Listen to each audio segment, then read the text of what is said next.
ಈಗ ನನ್ನ ಮಗಳು ಒಬ್ಳಿದ್ದಾಳೆ, ಮದುವೆ ಆಯಿತು, ದೂರ ಸಂಬಂಧಿಯವರೇ ಮದುವೆ ಮಾಡಿಕೊಟ್ರು, ಸ್ವಲ್ಪ ಏಜ್ ಆಗಿರೋರನ್ನು ಚೆನ್ನಾಗಿ ನೋಡ್ಕೊಳ್ತಾರೆ.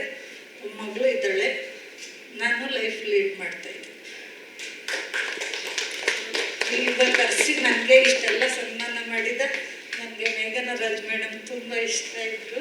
ನಾನು ಅವ್ರ ಬಗ್ಗೆ ಅವ್ರ ಮ್ಯಾರೇಜ್ದು ಎಲ್ಲ ನಾನು ತುಂಬ ನೋಡ್ತಾ ಇದ್ದೆ. ಚಿರಂಜೀವಿ ಸರ್ ಸತ್ತೋದಾಗಲೂ ನಾನು ತುಂಬ ಅದ್ಬಿಟ್ಟೆ, ಅಷ್ಟು ಚಿಕ್ಕವ್ರಿಗೆ ಹಿಂಗಾಯ್ತು. ಇವಾಗಲೂ ಅವ್ರನ್ನ ನಾನು ಫಾಲೋ ಮಾಡ್ತೀನಿ.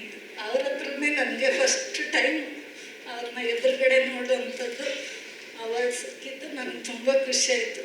ಮತ್ತು ಮೇಡಮ್ ಇವ್ರನ್ನೂ ತುಂಬಾ ಸಂತೋಷ ಆಯಿತು ನನಗೆ. ಎಲ್ಲರನ್ನೂ ನೋಡಿ ಶ್ರೀನಾಥ್ ಸರ್ನು ಫಿಲಮಲ್ಲಿ ನೋಡ್ತಾ ಇದ್ವಿ, ನೀನಿರಲು ಜೊತೆಯಲ್ಲಿ ಬಾಳೆಲ್ಲ ಹಸಿರಾದಂತೆ ಅಂತ ಜೀ ಕನ್ನಡದಲ್ಲಿ ಆಡಿದ್ರಲ್ಲ, ನನಗೆ ತುಂಬ ಫೇವ್ರೆಟ್ ಹಾಡು ಸರ್ ಅದು.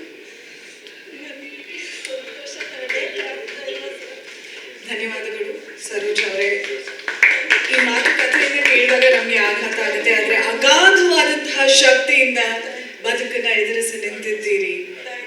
ದೇವರ ಕೃಪೆ ನಿಮ್ಮೆಲ್ಲರ ಮೇಲೆ ಕೂಡ ಇರಲಿ ಅಂತ ಹೇಳಿ ಕೇಳ್ಕೊಳ್ತಾ ಇದ್ದೀನಿ. ಸಾಕಷ್ಟು ಜನ ಇವತ್ತು ಕರ್ನಾಟಕ ರಾಜ್ಯದಲ್ಲಿ ಆಸಿಡ್ ಅಟ್ಯಾಕ್ನಿಂದ ಸರ್ವೈವ್ ಆಗಿರುವಂಥವ್ರಿದ್ದಾರೆ, ಆದರೆ ಅವರಲ್ಲಿ 3 ಜನ ಇವತ್ತು ನಮ್ಮ ಜೊತೆಯಲ್ಲಿದ್ದಾರೆ. ಅವರನ್ನು ಪ್ರತಿನಿಧಿಸ್ತಾ ಯಾವಾಗಲೂ ಕೂಡ ದೇವರು ಅವರನ್ನ ಕಾಪಾಡಲಿ ಅಂತ ಹೇಳಿ ಕೇಳ್ಕೊಳ್ತೀನಿ. ಎಷ್ಟೋ ಸಲ ನಾವೇ ನಮ್ಮ ಬದುಕನ್ನ ನಡ್ಸ್ಕೊಂಡು ಹೋಗ್ತಿದ್ದೀವಿ, ಎಲ್ಲವೂ ನಮ್ಮ ಕೈಯಲ್ಲಿದೆ ಅಂತ ಅಂದ್ಕೊಳ್ತೀವಿ, ಆದರೆ ಎಷ್ಟೋ ಸಲ ಇಂತಹ ಘಟನೆಗಳು ಸುಳ್ಳು ಅಂತ ಅನಿಸೋ ಹಾಗೆ ಮಾಡುತ್ತೆ.